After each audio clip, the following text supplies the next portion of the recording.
welcome to the D3D4 Football Podcast with me, your host, James Richards. Hello everyone, welcome back to another D3D4 Football Podcast, the podcast that looks exclusively at the English lower leagues of League 1 and 2, or Division 3, Division 4 in old parlance. Today we are going to be chatting mostly about the games that took place in the division. We've got a few of your questions to go through at the end as well.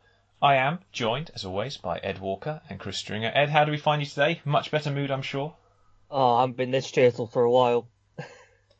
It's good to see. It's good to see your team win. I know I take the mickey, but it's all in good jest. It's nice to see your team win, and very well run club, and got some interesting transfer business lined up by all accounts from what I hear. So that'd be good to see if they can bring in a few more faces. Obviously, your new signing, Mr. Carter.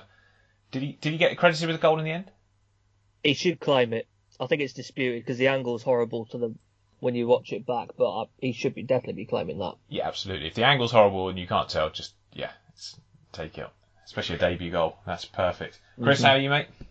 Yeah, not too bad. We had a day in the FA Cup and we lost, but I'm not too disheartened, so not too bad all round. Absolutely. Yeah, it's against a team that was obviously... Yeah, I looked at their starting lineup, people like Brooks in there, and was King up front? Yeah, I think he was. Yeah, they got some good players, so it wasn't a huge surprise. Even though you craftily got it moved to an away fixture, trying to increase your chances. Lads, don't put the covers on the pitch. Don't put the cover. Yeah, no. In fact, if you can pour some water on it, that'd be helpful. It's probably instructions to your ground staff. Right, before we start, we've got one new patron to call out. Rob, thank you very much for joining the campaign. Really good, and it's a Burton fan as well, Ed. Hey. There's another one. Yeah, so we now got another one. That's it. We've got both Burton fans, one on the pod and one listening. So there you go, we've got it covered. Oh, brilliant so stuff. Funny you lot It's bold coming from an Oldham fan. Yeah. Goodness me. Right, let's jump in and let's start in League 1. League 1. And where else to start but Accrington Stanley, guys? We talked about it on our pod pre-Christmas. And we were talking about if they win their games in hand, they could be they'll be in the automatic places, but even they could be even top. I mean, they were the better team. They played Charlton away, beat them 2-0. Fantastic performance from Accrington. Superb right across the pitch. Colby Bishop, I mean, again, I think Ed, you tweeted out about John Coleman's transfer savvy. His transfer business is sensational, isn't it?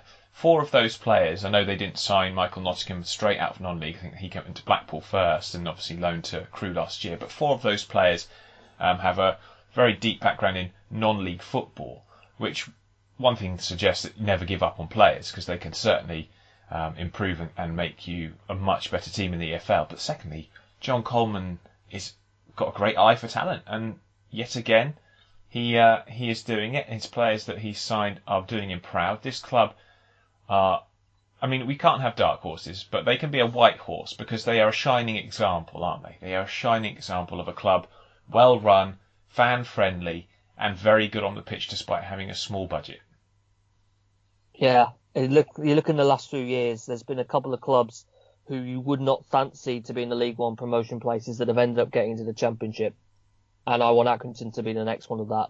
I think they're just such a wonderful side. And I think I pointed out on the day, that front two came from Leamington and Southport. That was the clubs they were bought from a couple of years ago. And they're now completely bossing it in League One. 2 of that back 3, Cameron Burgess and Michael Nottingham, were in League 2 last year. Being given an opportunity there, and they've handled the step to League 1 so well. Performed so well in the system. I absolutely love Joe Pritchard out on the left wing as well. I was going to say, isn't he a quality player? He's so good. When he gets on the ball and gets out the fullback, you're getting excited every time because he really looks like he could do something effective. He was at Bolton, wasn't he? He was one of these guys that Bolton just didn't play. I mean, why? Why not? I have no idea. No. But it's Accrington's game. It's Accrington's game, certainly. Beautiful football that they play. Obviously, Sean McConville's still there. Still very, very, very good player. And when you think as well, they've lost they lost Clark, didn't they? Who went to Luton. They lost Key. Key had to go as well, Had to go to retire, sadly. I mean, to replace those sort of stalwarts in your team. I mean, I think Mark Hughes deserves a lot of credit because he's that experienced head. and he certainly does an excellent job. He was really good talker against a Charlton side. Let's be honest, Charlton are quite a decent side, but they weren't made to look it, and that's credit to Accrington. Comments by Lee Bowyer after the game, chaps. He was not happy. He was not happy, and he's been getting a little bit spiky these days. A lot of the fans are saying that he's on extremely thin ice, the pressure cranking up a little bit on him. I mean, difficult, because if you haven't seen it, basically Marcus Maddison turned his ankle on the turf, and someone asked him how, is Marcus Maddison seriously hurt, and his response was, I don't know, I don't care. Something about him, if he doesn't go into tackles properly, then I'm done with him, or something like that, wasn't it? Excellent, that's nice. I mean, to say publicly you don't care if one of your players is seriously injured. I mean, is this some backlash, Chris, do you reckon, from the Marcus Maddison tweet or Instagram post that you put about not being playing against Hull last week, do you think? I can't imagine it's helped. I mean, more generally than that, we know that there have been attitude problems with Maddison in the past. I still don't think that particularly justifies publicly coming out and saying something like that with an injury about your player. If you've got disciplinary problems, you don't put him on the bench, you don't play him, you don't come out and say you don't care if he's injured. I think that's the wrong way to go about it. In the manager guidelines handbook, that's one of the top don'ts, isn't it? Yeah, I believe it's frowned upon. Yes.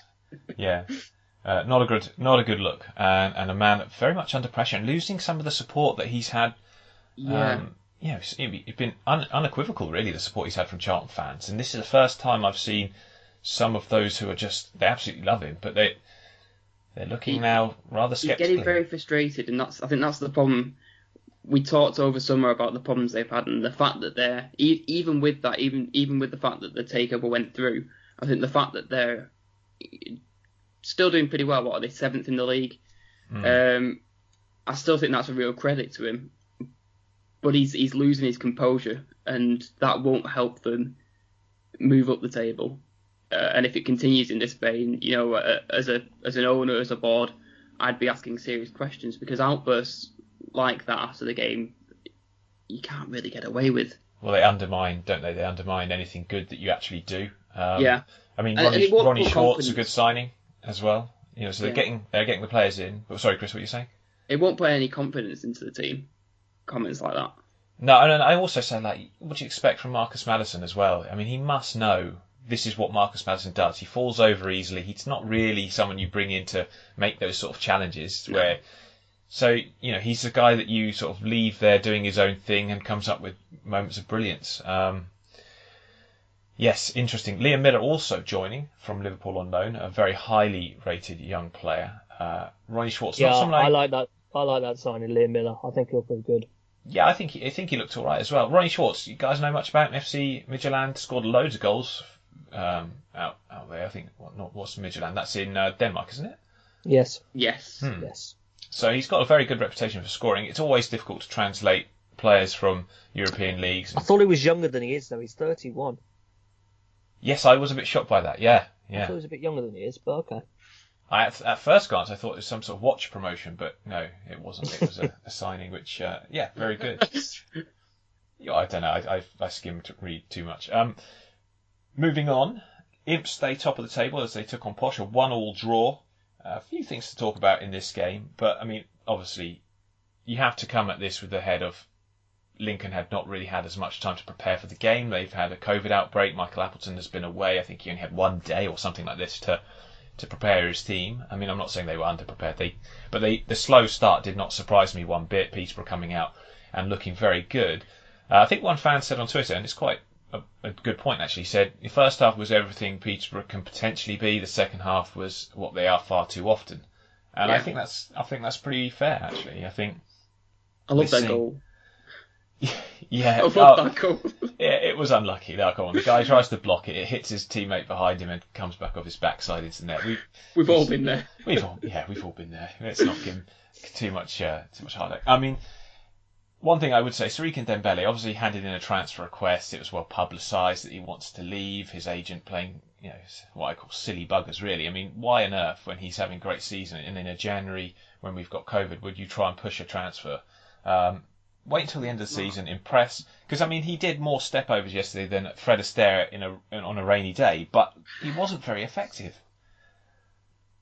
No, he wasn't. And same as you, I find it strange to be putting in transfer requests in January in the context that we're in.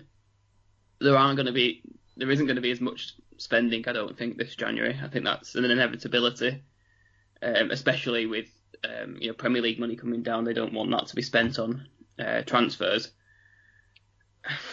If he can force a move, it will do a good thing for him. But I think it's a he'd be mad. I'm sorry to say, he'd be mad. I mean, Ivan Toney stayed until the end of the season, and then he gets this massive move. So the club benefit, the player benefits. The player obviously gets. I think Ivan Toney's on close to 30 to 40 grand at Brentford. He's got this move. It's massive for him. Siriki Dembele should really just say. And let's be honest, Peterborough, they never hold their players back, do they? If they get an offer, they let them go, and then they go and find new players. And that's how they've done it for years. So you'd be stupid. I think Darren McAntony on his podcast basically told him, if my message to him is grow up.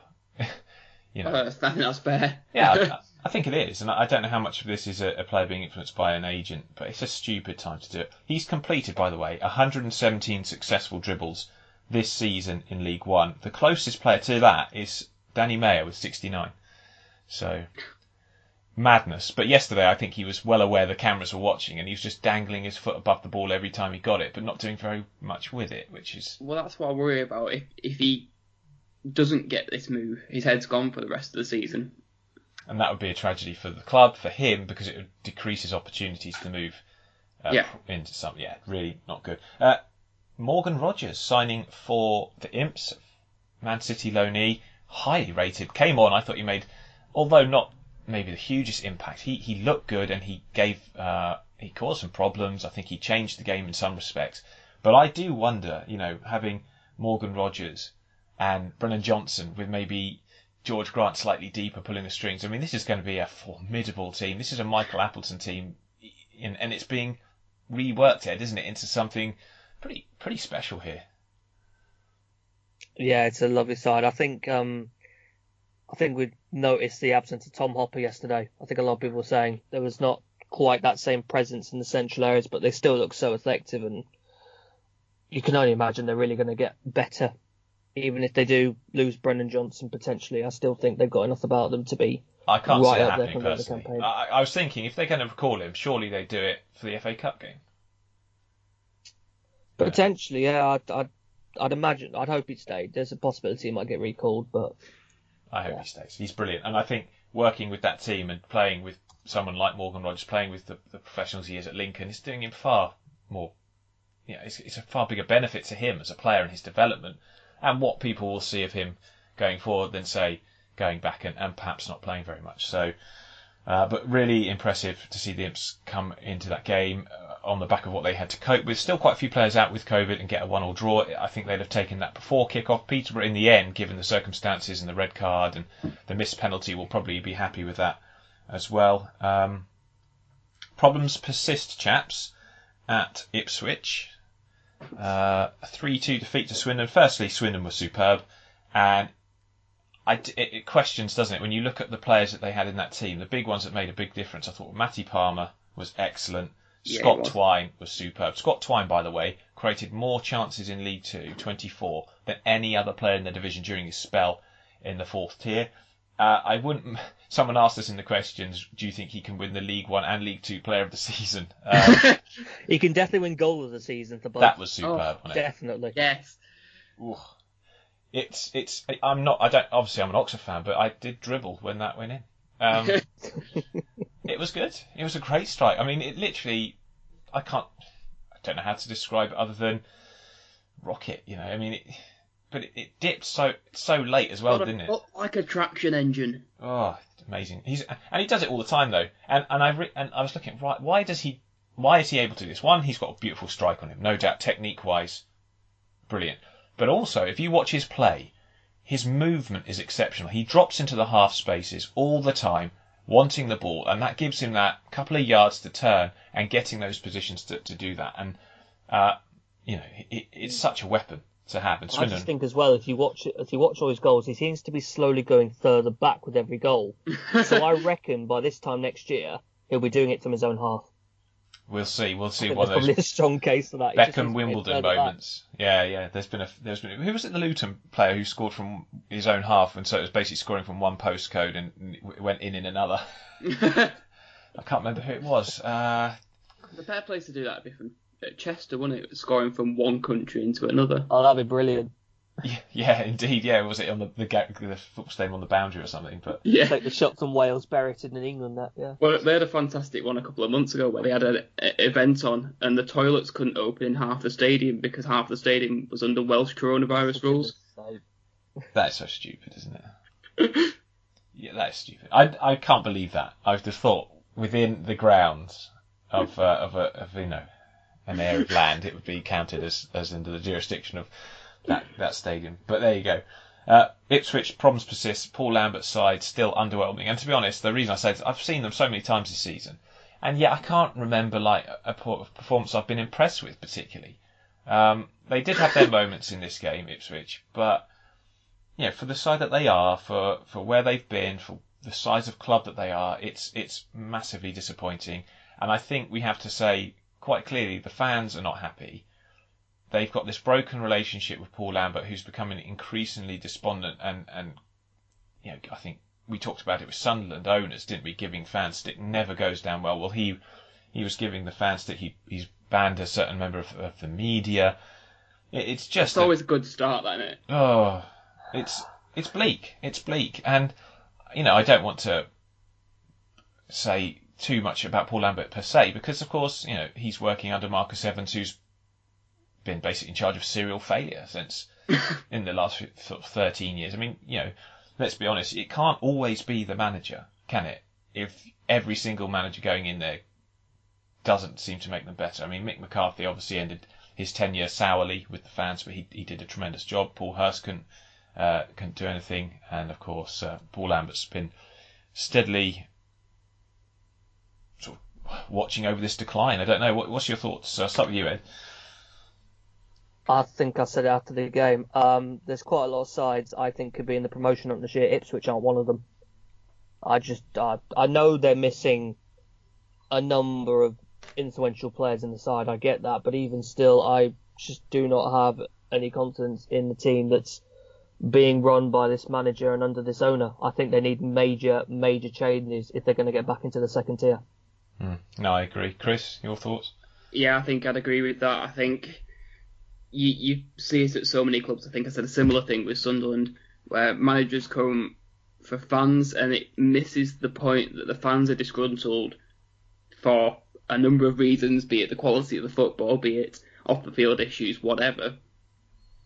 They're disgruntled, and you saying the fans need to be more positive will not make the fans more positive. It just never happens. As they lose 3-2 at home to a side in the relegation zone on Sky. Exactly. I don't They've got another one next, by the way. Yeah. It's like when you're having a day where you're a bit low and your mate tells you to cheer up. It never cheers you up. It never makes you feel better. You're just pissed off that you've been told to cheer up. It doesn't help anyone. It doesn't help the case. And as long as this atmosphere is around Ipswich, they won't go up. They won't. They may well sink further as well. That's my big worry. I mean, obviously, if you've got Danny Cowley available and he's low, he lives in Lincoln, but he lived locally to the area. I mean, he would be an ideal man to sort of change the entire thinking around the club. He did it at Lincoln when they were at a low ebb. He could do it easily at Ipswich, but it's by the by. If Marcus Evans is sticking by Lambert, nothing's going to change, and this is going to continue.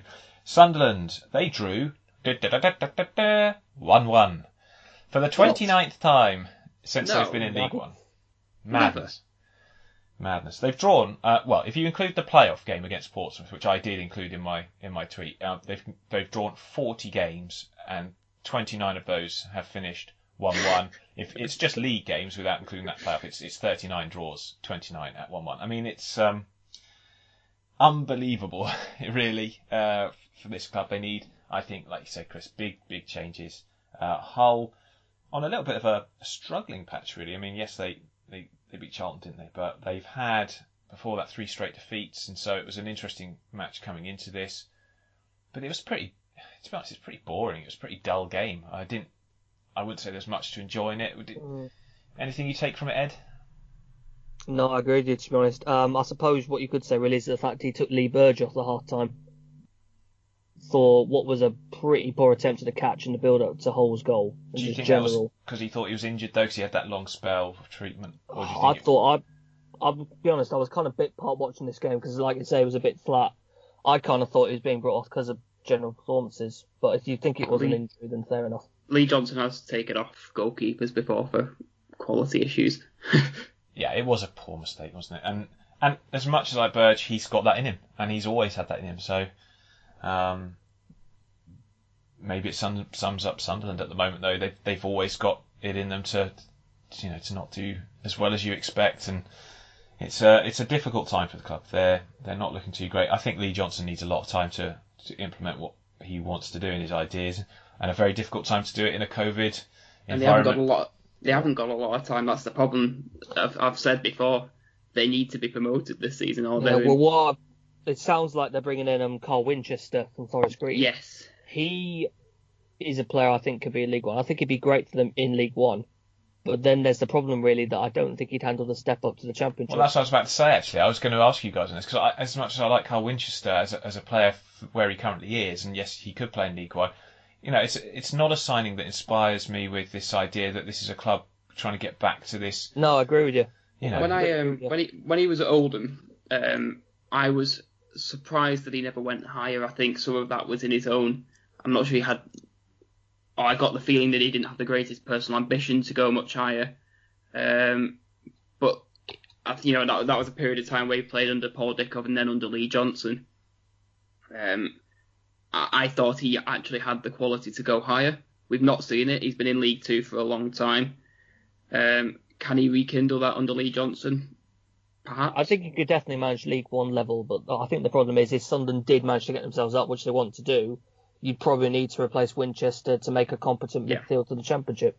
I think he'd be a solid backup in the Championship. And so actually, if you're bringing him in to get yourself up and then sticking him on the bench next season, I don't think that's a bad plan. It reminds me slightly of the George Dobson signing, though. Like, George Dobson was excellent at Walsall, stand-up player in that team, but when you go to Sunderland, there's that level of expectation, and it all gets a little bit more difficult. And like you said, Chris, George Dobson was quite young though when he moved from Walsall, wasn't he? Yeah, he was, but he hasn't done as well as I expected, and I'm not sure in terms of. Does he have the benefit that there's no fans in the stadium, Winchester? Yeah, yeah, exactly. There is.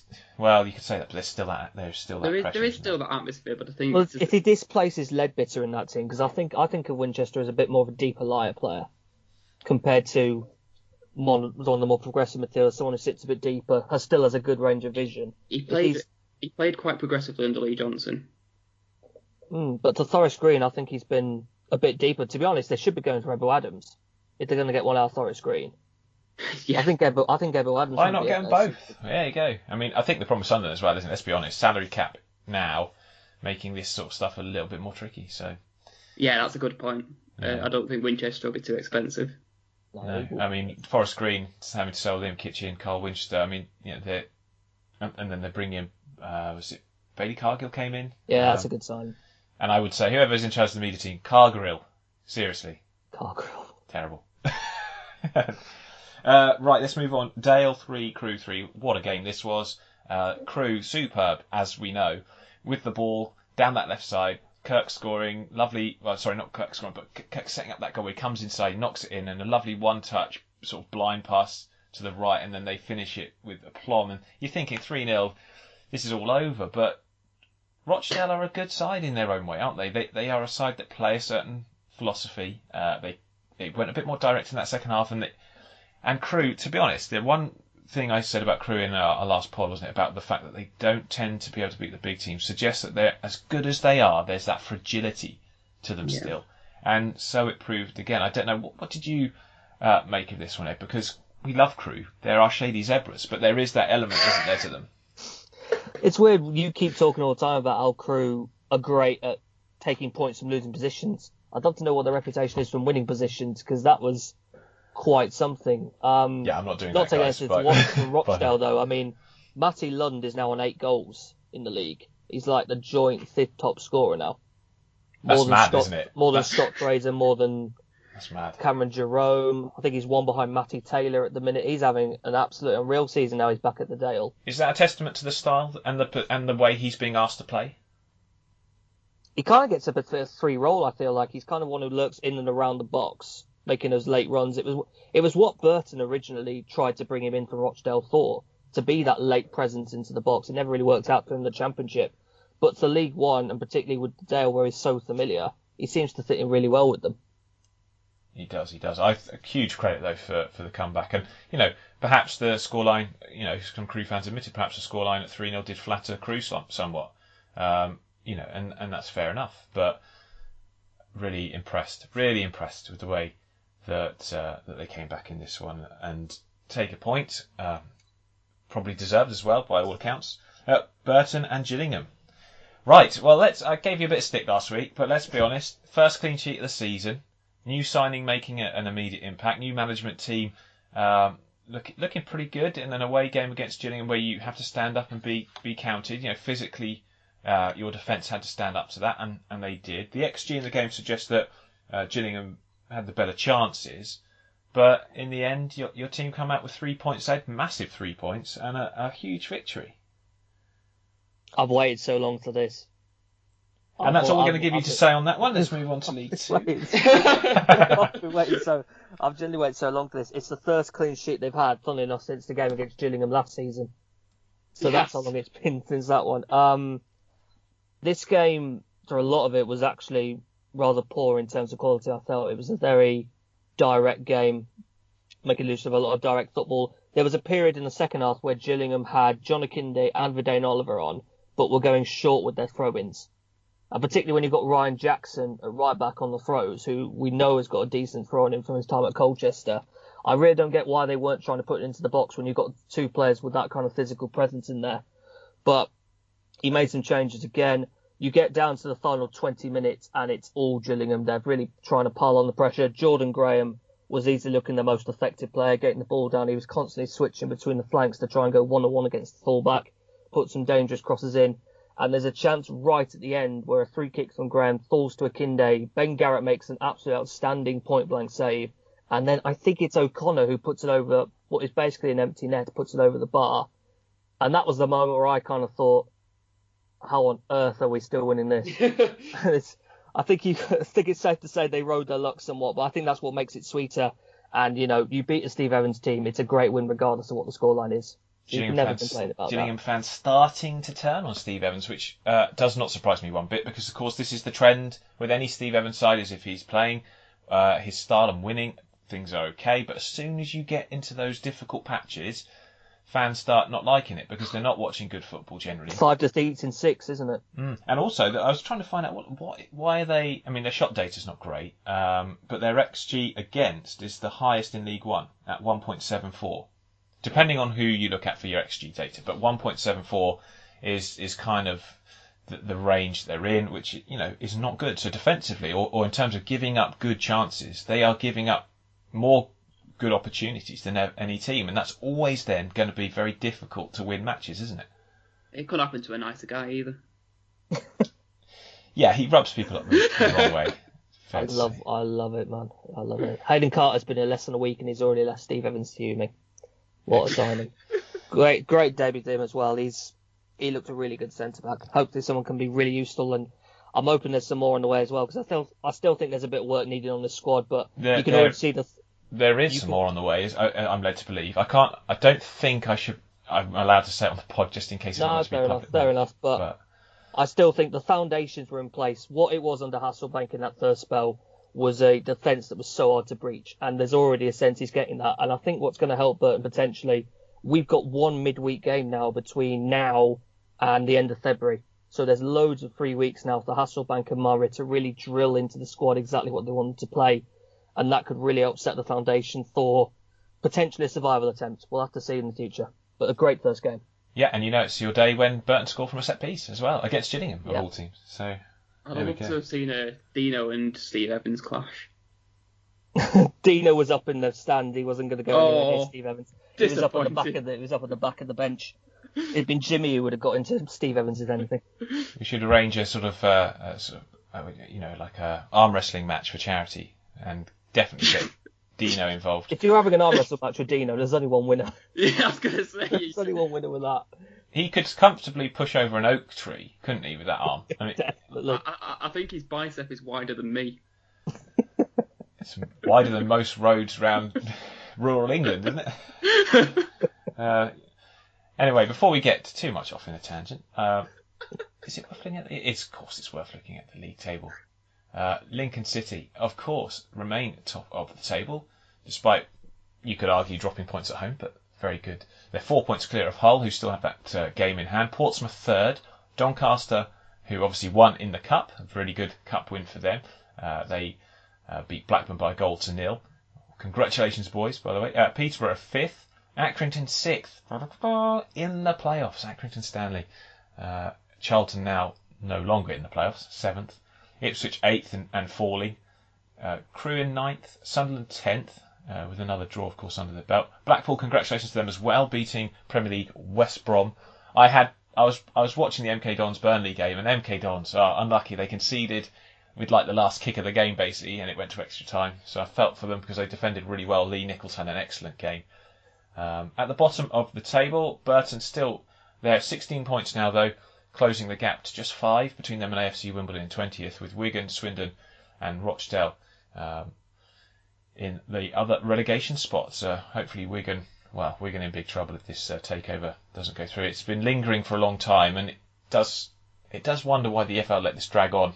But they sounded like a bunch of chancellors. These is it the Spanish consortium? Yeah, it didn't sound great, did it? We're going to buy you, but we want to knock the price down by 50%. We won't take a 15-point deduction. Yeah, just ask the FL not to implement their written rules. Thank you. Just for us. Wait, the FL have written rules? Yeah, it's on a napkin, but it's still written down. Right. Okay. Anyway, it's time to jump. I'm sorry about this, Grimsby, but we're jumping into League Two. League Two. And Port Vale thrashed Grimsby 3-0. The defending from Grimsby. I mean, well, there wasn't any. That's the big problem. A 3-0 defeat to a side who have been really struggling. David Worrell has had a fantastic season. He's been out for the games over Christmas, and it was welcome to see him return. He's created 23 chances, which, apart from Scott Twine, is the most in League Two this season. 9 assists now, I think I make it. Had a very, very good game. But nothing is going right for Grimsby. Massive work to be done. They basically need a whole new team almost, don't they? I mean, this isn't that, they've had this long battle for years now, where since they came back in the Football League, they've never really kicked on, and it's always been a relegation struggle, and you kind of, it's jading for fans. I feel for them. They've had to watch problem after problem. Ian Holloway came in and he talked this big plan, and you could get behind his energy, but it never came to anywhere near fruition. I know COVID played its part, but everyone's had to deal with that. And it's just Paul Hurst coming in now. I think it's still a great appointment, but it's not going to be easy, is it, chaps? No, and the problem with Grimsby for a long time is they came into the EFL and there was, I believe, talks of improving infrastructure, and it's never really come to fruition. Didn't they change a toilet seat in the away end, or am I? Was that? I don't know. Having used those toilets, they didn't look new.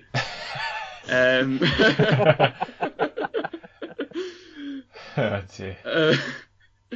So there's a lot of problems at the club, and I think that as long as they don't have any money to improve the facilities the club has, that they're going to stay struggling. And we talk about the issues they've had over the past few weeks around ownership, around management. They're in 23rd in League Two. They've played 23 games, which is the most of anyone in the league. I'm worried about them. Yeah, I think everyone's worried about it. It's been awful, hasn't it? And they need the takeover, but the takeover needs to be quickly through, because they need to. I mean, their chairman recently said as well that they're spending pretty much to the cap already. I mean, on what? How? How much are you paying James Hansen? That don't get game time. Yes. That's basically what it's on. Yeah, pretty much. Yeah, I don't understand that. I mean, who is taking up that money? Because they got rid of some of their bigger owners, like Elliot Whitehouse left, didn't he? And Jake Hessenthaler went back south, and I mean, I can't think. I think Philippe Moraes might be a slightly higher earner, but Yeah, I mean, thought so. I think George Williams potentially might be. I wonder. I still think they don't utilise him enough. I mean, he's a great player still. I'd love to see him get someone get the best out of him, because I thought Forest Green before his injury, Oldham, he was looking playing very Zach bright. Mills. Yeah, playing Zach Mills indeed. But there you go. I mean, he's a good player. I mean, Hansen's probably their highest paid player, but just is never fit, like ever. Probably never play again for Grimsby. And it's left them in this difficult position. I mean, all the loan guys are going back, so Owen Windsor goes back and then ends up at Newport. I've seen quite a lot of talk that Matty Pollock could be on his way. I think I saw Wolves being linked with him, and hopefully there's a fee with that, because whilst he'd be a loss to the team, a bit of fee from a player of that quality could really go a long way for them. There would be a fee for sure, yeah. But again, big problems there, big problems. Southend, though, they beat Barrow 1-0. Had to cling on a bit to this one. Carl Fairbrother gave me a nice match report summary of the game, but Rico Hackett Fairchild, great name, scoring a lovely goal on his debut to give Southend their 4th win in 6, is that right? 4th win in 6, all at home. Yeah, well, there you go. The Roots Hall hasn't been a fortress for a long time, so let's hope that continues. And safety. Really good defensive performance as well. Cambridge beat Harrogate in the only other game. They beat them 2-1. Harrogate have had 5 new signings in this window, so interesting to see how they all bed in. Josh Marsh coming in, obviously, from Forest Green on loan. They got a couple of guys who I'm not too sure how well they'll do. A couple of chaps. I think it was Mitchell Roberts on loan from Birmingham. I've got the list here somewhere. I mean, Jay Williams has come back in, having been. He was at Kettering, wasn't he? After Josh leaving. McPake's come in, or I believe is a bit of a right winger or a central midfielder, and then they got Honda Mark as well, who I believe is on loan from Norwich at the moment. Interesting to see how they do. 5 new signings in. They needed bodies big time, so you can't blame them for going out and just quickly getting business done, because they were really struggling. A lot of games in quick succession found them just their energy levels zapped, didn't it? They looked really poor. I mean, the Scunthorpe game was where I just felt they needed more players in, because they just looked exhausted in that one. But Cambridge with a big win. We won't go into them here because we've got questions about them. And in fact, let's have a quick look at the League 2 table before we take the questions. League 2 table hasn't changed much. Carlisle still top with Newport 2nd, Forest Green 3rd. We were looking Cambridge forward... are 3rd now. Cambridge 3rd. Oh, Cambridge 3rd now. Oh, my Cambridge table are needs 3rd now. My table needs updating here. That's a bit poor. Sockaway, poor. Cheltenham, obviously, and Crawley still up there. Morecambe. Crawley and Morecambe, good luck, guys, by the way. We're recording this on Sunday morning, but they're playing in the FA Cup today against Chelsea and Leeds. I'll certainly be watching one of those games. Are they at the same time? Yes, I cannot believe they haven't picked Chelsea Morecambe for TV coverage. I still think Crawley Leeds has got... Is it not on one of them? It must be on... They're on the red button, I think. I think they're on the red button. I'll have to have dual screens here, watch them, get them both up. I might put that on score and so I get updates on all of them. Is one of them on BBC? Crawley Leeds is, isn't it? Excellent. Looking forward to that. Crawley signing Josh Wright. They're just starting their collection of players with the surname Wright, because they got Mark Wright in there. Josh Wright coming in. They're trying to... the manager talked about doing things in the right way, so... Well, they've got... No. Oh, dear. It's good to see they've got a very clear recruitment policy. If your surname is Wright, you're a shoo-in. Maybe they're trying to challenge Swindon's team of Smiths, isn't it? Because Swindon obviously have the Smiths team. You've got Crawley now collecting Wrights. Anyone else? I wonder if we can find another Bahambula. I'll tell you what, if they sell I was about to say, that would be impressive. If they sell us Jack Powell, we can be the Powell team. We'll take that. Yeah, Joe and Jack in midfield. I thought Joe did well yesterday. I thought Joe was excellent for you yesterday. I thought he was very was bright. good. He's been good all season. Good player. Anyway, so Southend, are they? Let's have a look. They remain bottom. Yeah, but they're only 1 point, now from safety. Amazing. I mean, amazing. Grimsby. How do Grimsby have a worse goal difference than them? Well, if you watch Southend defending has showed yesterday, up defensively. they're just terrible.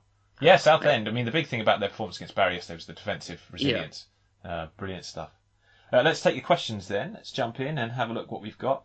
So there are a few. I'm not sure if we'll have time for all of them.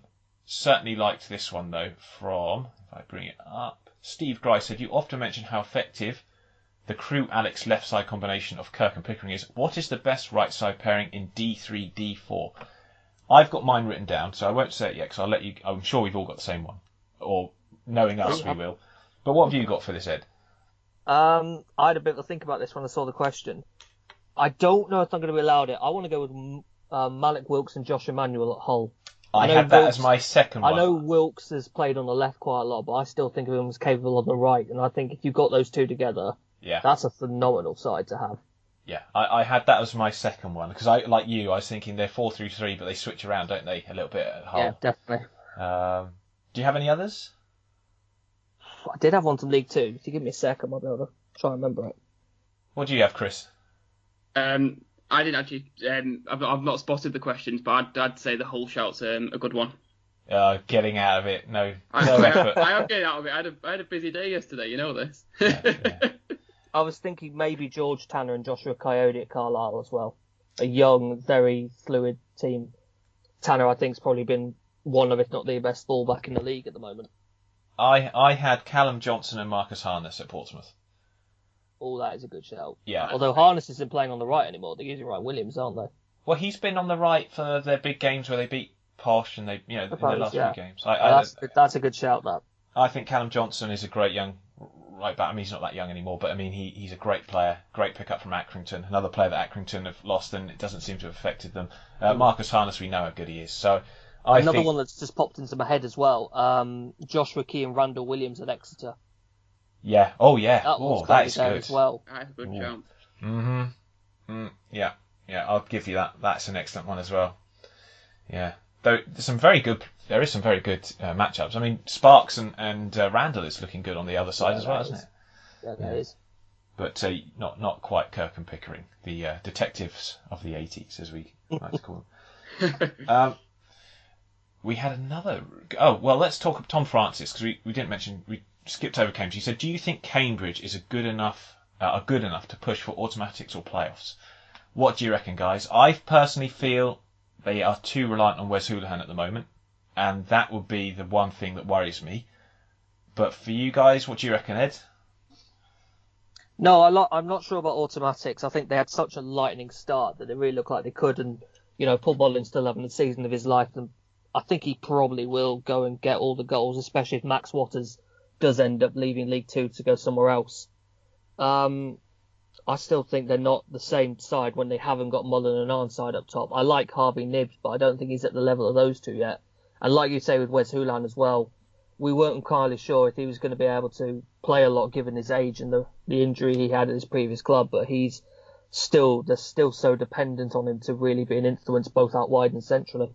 They are looking at a winger. Apparently, they're looking to sign a winger in the next few weeks. Next few days, I would imagine it would probably be done next week. So that'll be interesting because they probably need another naturally wide I also player. kind of think Mytov and Callum Burton are two very similar goalkeepers. I think that's great competition, but I wouldn't consider either of them to be among the league's elite goalkeepers, which maybe could hold them back a bit from being one of the top League 2 sides compared to one of those that maybe sits around 5th, 6th or 7th instead.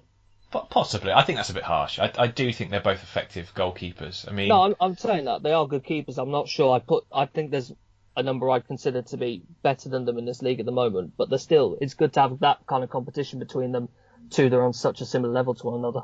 I think probably the best pairing are King and Townsend at Newport. I think because they're both starters, aren't they? And King's a Welsh international, so hard to be better than those two. But I think they're okay in that department. Central midfield, perhaps they need someone since Liam O'Neill's always injured, and I'm not sure anyone does quite the same job as him. Digby's a good midfield workhorse, but I think O'Neill's slightly more dynamic when he's fit, and he's he's a slightly better player, all-round player with his experience, but he's always injured, which is a shame. Lee Tennant says, which of the signings in D4, do you see making the most impact on their new side's hopes? I have a feeling that we've not seen that player yet. I think there'll be some more business, which might make a big difference. I think George Taft coming in at Scunthorpe's big, considering their injury problems. Kieran Lee at Bolton. Yeah, I was about to say Kieran Lee. I think that could be a good... That's the one I was going to say as well. Yeah. Are we allowed to get away with Reece Bennett at Carlisle? Now he's signed a new contract? I can't count that. Oh, okay, we can't count that one. Luke Norris might add something, I think, to Stevenage, because he's a very different player to perhaps what they've got. And although will he score loads of goals? Probably not. He will help the side, and I think that's an interesting signing for sure. But yeah, I think Kieran Lee, if given what we've heard from Sheffield Wednesday fans about how impressive he was, if he gets fit and playing, especially with what they've got in midfield, like I haven't been impressed at all with the midfield. Is it Tom White? I mean, he's not done what I expected of him, given the rave reviews he had from his campaign at Barrow. I don't think Andrew Tutt's ever been a player that I would say is necessarily going to. I don't think Brandon Comley's even played. Well, he started, didn't he? He was like the first choice to start, but he didn't do very well. So I mean, don't use him anymore. They need that, don't they? They need that midfield. Let's see. Any more questions that we've got to fit in? We could fit in perhaps one more. I like the fact that Rob, the Burton fan, said, "Do you think automatic promotion is possible, or should we be happy with the playoffs for Burton?" That's a good one. I think he's aiming too low with players, so should we go to the title? Is that in League 2? Yeah. All right, Chris. All right. Stephen Chalcroft said, "Which clubs need a change of management?" No one at all. I think everyone's perfect. Ipswich. I think everyone's doing fine. I'm not going to sit here promoting changes of management, but oh yeah, we're not going to sit here and promoting Ipswich either. One last look from a guy whose name on Twitter, seriously, 1876 UTFV, said, "What do you think of Devante Rodney's impact at Port Vale? 7 goals already this season. He wasn't even brought in as our first choice striker. He has been better than I thought, for sure. Devante Rodney, I wasn't expecting him to do quite as well as he has. I think he's probably, for me, their best striker they've got there now in terms of just what he offers. Would you agree, chaps?" I'm trying to figure out what UTFE is. I have no idea. Yeah, talking about Rodney, I kind of thought he was going to come as a winger. I think maybe a bit of competition with David Moore on the right hand side and Worrell on the left, but he has looked really good up top as that pacey option. But there's a lot more I expect out of those Port Vale strikers. I think you can still call upon Tom Pope for a few goals in the season, but we obviously know his time at the club is coming to an end. His time in football is coming to an end really as a player. Theo Robinson I really thought was going to work. I really don't understand why that hasn't worked out the way it has, and Mark Collins particularly not hit the heights of last season either, so it's really made Devante Rodney look an even better player than he potentially could have been. Indeed. I'm sorry to those of you who we didn't manage to get all your questions in, but we are out of time, so we will try and pick up some of them a later episode. I'm sure we'll have some of these lulls where we can take some more questions. But Chris and Ed, thank you as always for your input. Thank you as always to our patrons. I hope you enjoy the FA Cup wherever you're watching it today, on whatever platform. Good to see that a lot of it is available online without charge as well. Brilliant. But until next week, when I'm sure we'll hopefully have some more games and less bad weather, calling it all off. I mean, how are they going to fit all these fixtures in? We'll have to wait and see. I think extending the season is probably the only sensible way to do it. But anyway, guys, take care and goodbye.